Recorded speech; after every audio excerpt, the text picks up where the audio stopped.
Okay.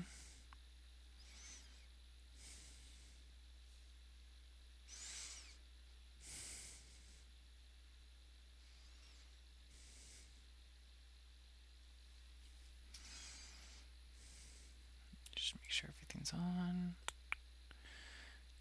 Yep, okay, good.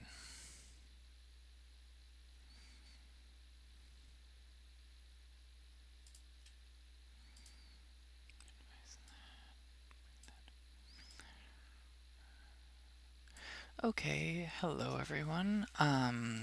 Today's or this installment of our tutorial series is on shading and highlights. We're going to do just a brief overview on a basic understanding of how it works for dimensional to do dimensions, and as weird as this is going to sound, the easiest way of doing this is actually with spheres, because then we can talk about light and whatnot. So first thing that you kind of have to do is pick your color, and I'm using PaintTool Sai, Easy PaintTool Sai, which is a very good, very solid small program for art, digital art creation. And I think for our base color, let's go with green. Now, how I do mine is I kind of take. Actually, let me pull my pencil up. I kind of take a mid-range color, like so. This is going to be my middle color. Um, this is going to be my mid color. Um, And then, when you think about how light actually operates, like you're never going to see a truly black shadow and you're never going to see an actual white highlight unless the object is white and black, respectively. It's always going to be a shade of your undercolor, like your base color. That being the case, and I generally work with 5 colors when I do this. So I'll start with my S1, and then further down would actually be my S2, which is shadow, my shadow 1 and shadow 2. And then for highlights, we're gonna say, this would be H1, and this would be H2. Now I'm gonna select my thing. You have your selection tool here, and you can actually just do it that way. I hold down my Alt and use it that way. So for starters, I'm just gonna draw a little circle. And now the other thing that before I go continue, so we have our circle.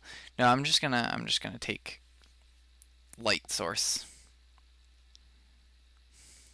and it's facing this way, which means actually I do need to fix something. Um, Take that out of there, put it on a new layer. Okay. I did that for kind of a good reason. I don't like having too many things on one layer. And when you're working on a digital media, it's so easy to use layers and then collapse them onto each other, for a better effect. So it keeps everything clean. Um, and I should say, like, why I use 5 colors is actually generally because one of the biggest things that I use shading techniques for is hair. Um, and so, like, H1 or your first highlight and your first shadow are going to be, essentially stranding details. So you're actually going to use those colors to make the strands, and then your shading 2 and your highlight 2 are going to be your actual, like, depth highlights and shades. So basically, to continue with, I'm gonna actually start with my shadow, and Depending on how you want to do this, you can do it.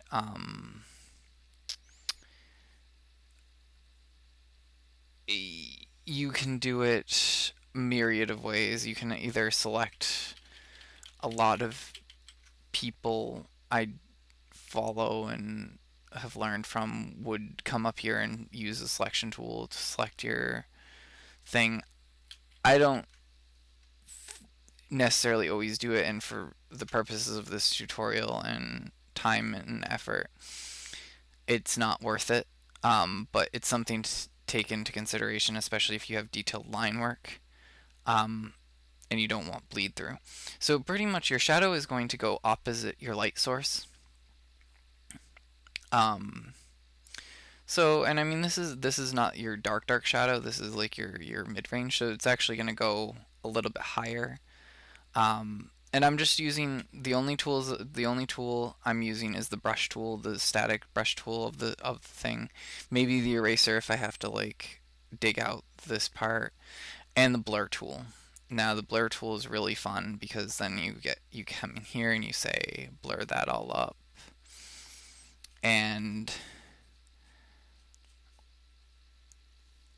um, then you come and you say you make another layer. You come back here and you have your darker layer, which actually is going to be more finite to really be opposite of the light source. And I you don't have to start with your shadows. I tend to, and then if something doesn't look right, you just kind of add a little bit more and blur it a little more, and you just keep doing that.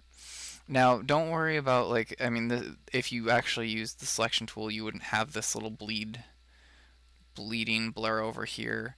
Um, like I said, you can use the eraser to bleed it to fix it.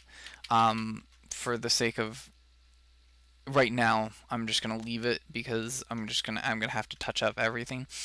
So now I'm gonna work on the highlights. And the highlights are always gonna be overtoned. Um, they're gonna be an overtone. So I mean, like you're gonna have here.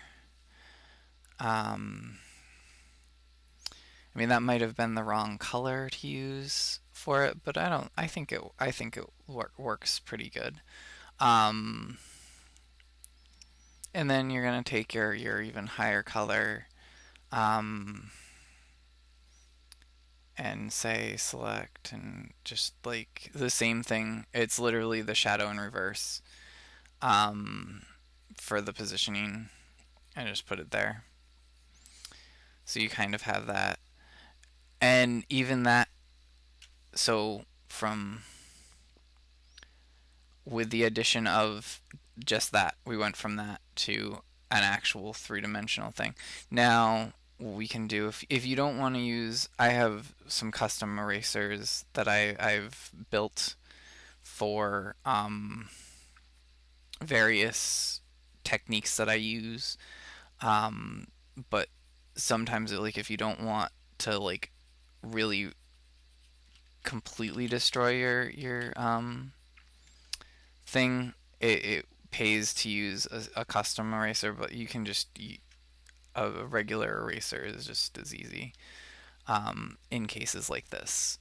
Now, we're not done quite yet. This is one of those situations where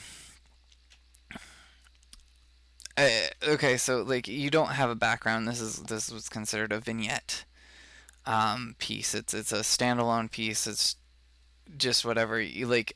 For composition's sake, you could actually come in with a black line and just say like, okay, our horizon goes something like that, and that's just a grounding point, and you can just like put whatever mountain or whatever. um, um, and so like you have this thing, but you notice one thing that's missing. Like you have the dimension on the actual object based on it, but there's one other set of direct dimension that you need or you should have, um, and that's actually the directional on the actual thing. Now this particular directional, if the ground was green, I would say go with a green, um, go with a green, dark green. But since it's not since the directional is since it's white, it doesn't matter.